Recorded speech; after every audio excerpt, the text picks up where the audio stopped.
Вдишување на загаден воздух влијае неповолно на здравјето на луѓето и тоа на сите возрастни популации.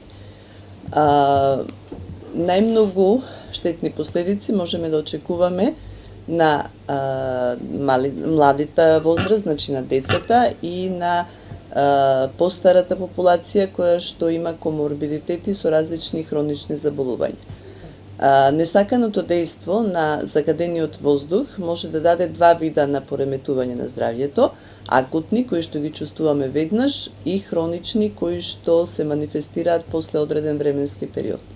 Акутните пореметувања се одликуваат со надразнување на дишното стебло, затоа што тоа е влезната врата за воздухот, нели, и доаѓа до иритација на дишното стебло, па првите симптоми кои што луѓето ги чувствуваат, тоа се различни нелагодности на дишните патишта, во смисол на печење, жарење, чувство на нелагодност на дишните патишта, кашлица иритативна, која што не се смирува со вообичаена терапија, солзење на очите, затнат нос, течење на носот и кај потешките ситуации може да настане акутно воспаление на дишните патишта, акутни бронхити, трахеобронхити, дури до воспаление на белите дробови.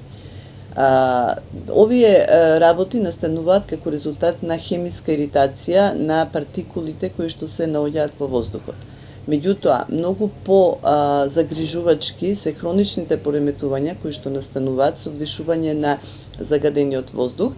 Овие хронични пореметувања доведуваат до појава на хронична обструктивна белодробна болест, која што е водечка причина за смртност насекаде во светот, и доведуваат исто така до појава на малигни заболувања, кои што сите знаеме дека се во пораст последните години, нивниот број расте и тие се сериозна причина за загриженост не само на пациентот, туку и на сите кои што се занимаваат со оваа проблематика. Да се заштитат луѓето со маски од загаден воздух во надворешна средина, мислам дека не е во ред.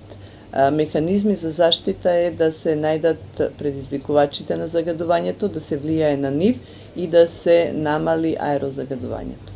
Затоа што мислам дека импровизација од типот на носење заштитни маски кога се излегува надвор би било многу непопуларна мерка.